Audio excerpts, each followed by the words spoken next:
एकीकडं महानगरपालिका असेल, सिडको असेल, ही झाडे लावा असं सांगते आणि दुसरीकडं तीच महानगरपालिका आणि तीच सिडको जी आहे ती मोठ्या प्रमाणामध्ये झाडांची कत्तल करताना दिसून येते। खारघर सेक्टर 5 मध्ये आपण सध्या आहोत। जर आपण बघत असाल तर या ठिकाणी मोठ्या प्रमाणामध्ये हिरवी झाडं जी आहेत ती लावलेली आहेत आणि यांची कत्तल जी आहे ती सिडकोच्या माध्यमातून काही दिवसांनी करण्यात येणार आहे। वीज वाहिनी भूमिगत करण्यासाठी ही सर्व कत्तल करण्यात येणार आहे असं सांगितलं जात आहे। आपल्यासोबत काही पर्यावरण प्रेमी आहेत आणि काही इथले स्थानिक नागरिक आहेत जे या सगळ्या गोष्टींचा विरोध करताना दिसून येत आहेत। मॅडम काय सांगाल, हा नेमका प्रकार काय नेमकी घटना आहे? वृक्ष को काटने का सिडको जो प्लान बना रहा है, मेरा तो एक प्रश्न खुद उसी से है कि ये तो बताएं कि मनुष्य को सुविधाएं कभी कम पड़ती हैं क्या? जितनी बढ़ती जाए और बढ़ाते जाएगा, जंगल साफ करते चले जा रहे हैं। सिडको को ये नहीं सोचना चाहिए कि पूरे खारघर में आज 1 करोड़ वृक्ष और लगाए जा सकते हैं। अगर वो इस तरह और इस दिशा में काम करे तो शायद वो ज्यादा बेहतर होगा। काटने की तो सोचना भी नहीं है दूर दूर तक। त्याचबरोबर आपल्यासोबत अजून काही नागरिक आहेत। सर, तुम्ही मोठ्या प्रमाणामध्ये अगोदर जे आहे ते झाडे लावण्याचे उपक्रम राबवलेले होतात आणि आता सिडकोच्या माध्यमातून ही कत्तल केली जाते, तुम्ही कसं पाहताय? माझ्या मताने अजून पण जेवढे झाडे लावले तर त्याला कटिंग करू नये एवढं माझं मत है। क्या कहोगे? दूसरी तरफ हमारे नवी मुंबई महानगर पालिका है, पोल्यूशन कंट्रोल करने के लिए नवी मुंबई महानगर पालिका पे सख्त कार्रवाई की गई है। उसी तरह सिडको पे होनी चाहिए क्या? उसी तरह पनवेल महानगर पालिका में होनी चाहिए क्या? आपका क्या मत है इसमें? देखिए, हाई कोर्ट ने बोला है कि एयर क्वालिटी इंडेक्स को बढ़ाओ। मतलब एयर क्वालिटी मतलब जो बहुत ज़्यादा पोल्यूशन हो रहा है उसको कम करो, और इनको झाड़ लगाने से के बदले ये लोग झाड़ ही काट रहे हैं, जो कि 30-30 साल का जो झाड़ है जिसमें पंछियां हैं, सब लोग ये शेल्टर ले रहे हैं। हम इतना बड़ा अगर काटेंगे उसके, और क्या है आपका एक ऑलरेडी सेटअप है, टेंशन लाइन अब ऊपर से जा रहे हैं, उसको आप एकदम झाड़ तोड़ के आप नीचे से लेने का मेरे को तो कोई इसमें जस्टिफिकेशन नहीं देख रहा है। एक तो ये कॉस्ट इफेक्टिव भी नहीं है, और दूसरा आप एक तरफ से बोलते हो कि हम एयर क्वालिटी को इम्प्रूव करेंगे और दूसरे तरफ आप बड़े बड़े झाड़ को काट रहे हैं। मैं सोचता हूँ ये सिडको का गलत स्टेप है, और हम लोग इसके ऊपर सब लोग आएंगे और आंदोलन करेंगे कि और save the tree, save the nature, save Kharghar. हम इसके अलावा हम लोग बहुत बड़ी आकार में आके सिडको की ऑफिस में धरना देंगे, क्योंकि ये किसी को भी एक्सेप्टेबल नहीं है। ग्लोबल वार्मिंग बढ़ रहा है। देखिए, लास्ट ईयर हमको 46 तक टच हुआ था, इस साल 50 तक जाएगा टेम्परेचर। इसके ऊपर तो कोई झाड़ लगाने का काम ही नहीं हो रहा है, ऊपर से आप बड़ा बड़ा पेड़ काट रहे हो। तो ये मेरा निवेदन है सिडको को और महाराष्ट्र शासन को कि आप पेड़ लगाइए और दूसरा बड़ा बड़ा पेड़ को मत काटिए। Thank you. सर, सिडकोच्या माध्यमातून हा मोठ्या प्रमाणामध्ये झाडं कत्तल केली जात आहेत, नेमका हा प्रकार पूर्ण काय आहे आणि सिडकोला जेव्हा तुम्ही जाब विचारला तेव्हा सिडकोने तुम्हाला काय उत्तर दिलं? नाही, आपण बघू शकतो की इथे जे 220 केव्ही किंवा 33 केव्ही या ज्या मोठ्या वीज वाहिन्या आहेत, या वीज वाहिन्या भूमिगत करण्यासाठी सिडकोनी आता मागच्या आठवड्यात पेपरला नोटीस दिली विज्ञान विभागाने की बाबा ही झाडं तोडायची आहेत, नागरिकांची हरकत काय।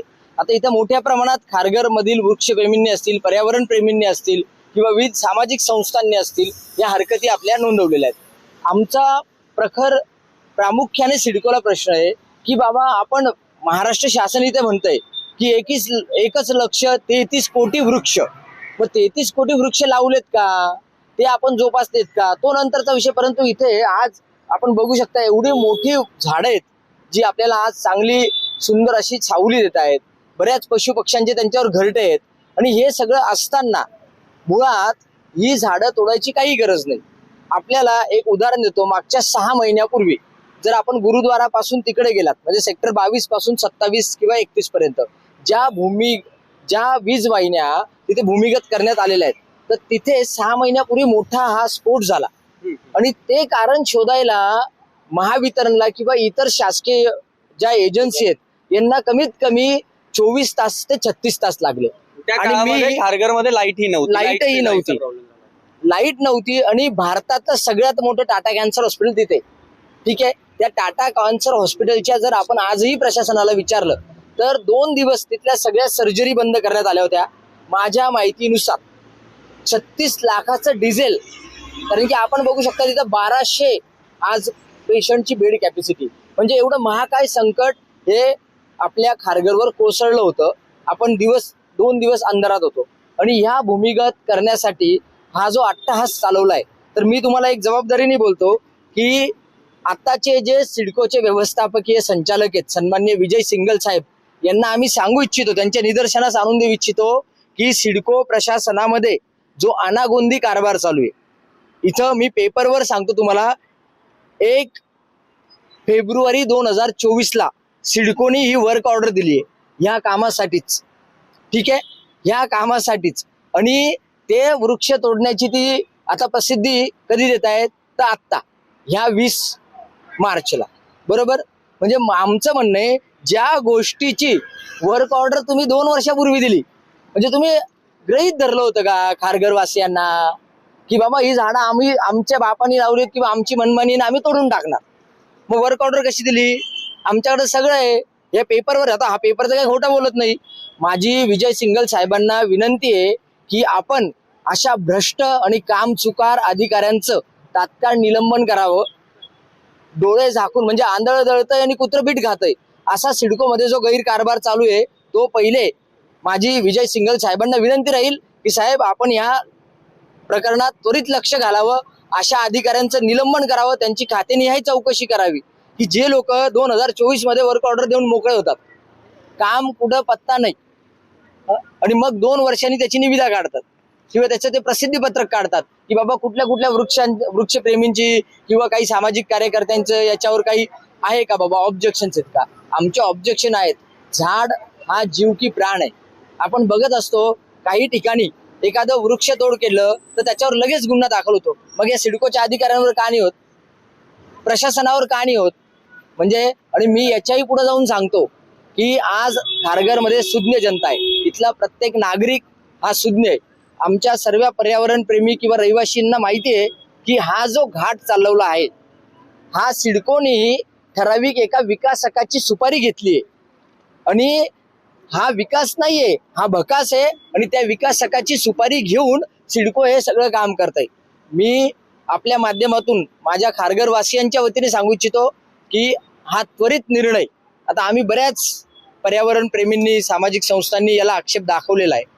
पुढे हा अजून हे आंदोलन तीव्र होईल आणि हे वृक्ष कुठल्याही परिस्थितीत तोडले जाणार नाहीत याची पूर्णतः दखल खारघरवासी जनता घेईल. परत एकदा सांगतो की सिडकोनी जो हा घाट घातलाय, सिडकोतल्या ठराविक अधिकाऱ्यांनी जी कुठल्या एका विकासकाकडून सुपारी घेऊन जे काम चालवलंय ते त्यांनी तात्काळ थांबावं. नाहीतर ज्यांनी या वर्क ऑर्डर सह्या केल्या आहेत किंवा ज्यांनी हे टेंडरिंग मध्ये प्रोसेस मध्ये सहभागी होते त्यांचं सगळ्यांचं निलंबन हे झाल्याशिवाय राहणार नाही. या राज्याचे मुख्यमंत्री जे पारदर्शक कारभार करतात, तर त्या मुख्यमंत्री महोदयांना पण आमची विनंती आहे की मुख्यमंत्री महोदय, आताच अधिवेशनचा कालावधी संपत आला, सन्मान्य इथल्या लोकप्रतिनिधींनी सुद्धा हाऊसमध्ये बोललंय की मग इथल्या एमडींची बदली करा किंवा त्यांचं निलंबन करा. मग हा विषय हाऊसमध्ये पण मांडला गेलेला आहे. म्हणजे सिडकोत काय अनागोंदी कारभार चालू आहे, काय गैरकारभार चालू आहे, हे इथल्या स्थानिक लोकप्रतिनिधींना, जे विधानसभेत आमचा आवाज उचलतात, त्यांना देखील माहिती आहे. आमची त्यांनाही विनंती आहे की या प्रकरणात आपण लक्ष घालावे आणि ही जी वृक्षतोड किंवा जो घाट आज जो घातलाय सिडकोने किंवा संबंधित अधिकाऱ्यांनी, तो तात्काळ थांबवण्यात यावा. अन्यथा खारघरवासियांना मोठं आंदोलन उभारल्याशिवाय पर्याय राहणार नाही, याची आपण दखल घ्यावी. पुढचं पाऊल काय असणार आहे? पर्यावरण प्रेमी म्हणून सर्वांच्या वतीने तुमचं पुढचं पाऊल काय असणार आहे? हे बघा, आमचं सगळ्यांचं पाऊल असंच असेल की ही जी जेवढी काही झाडं आज इथं वृत्तपत्रांच्या माध्यमातून कळत आहे की 150 ते 250 झाडं ही इथे तोडण्यात येणार आहे. मला वाटतं ह्या एकेका झाडाजवळ, खारघरची जर लोकसंख्या बघितली किंवा आमचे पर्यावरण प्रेमी जर बघितले तर एकेका झाडाजवळ 150 माणसं तुम्हाला उभी दिसतील आणि असणार आहे. आज एकदम शॉर्ट नोटीस होती, कुणी जनतेला फारसं कळवण्यात आलेलं नव्हतं किंवा माहीत नव्हतं, परंतु आपण बघता पर्यावरण प्रेमी आणि खारघरमधली जनता ही जागरूक आणि एकदम कार्यतत्पर असे नागरिक आहेत, रहिवासी आहेत. आपण बघू शकतो की खारघरमध्ये वेगवेगळ्या क्रांती, वेगवेगळे उठाव झालेले आहेत, वेगवेगळे संघर्ष झालेले आहेत आणि संघर्षाची पार्श्वभूमी असलेलं खारघर आहे. त्यामुळे नक्कीच सगळ्यांना घेऊन मोठा संघर्ष करण्यात येईल. येत्या काळात जर सिडकोने काही ठोस पाऊल नाही उचलले किंवा सरकारने काही ठोस पाऊल नाही उचलले तर नक्कीच मोठ्या आंदोलनाचा इशारा जो आहे तो पर्यावरण प्रेमींकडून देण्यात आलेला आहे. तुषार पाटील, खारघर. लेटेस्ट अपडेट्स और ताजा तरीन खबरों के लिए टीवी1 इंडिया लाइव को सब्सक्राइब कीजिए और नोटिफिकेशन पाने के लिए बेल आइकॉन को दबाना मत भूलिए.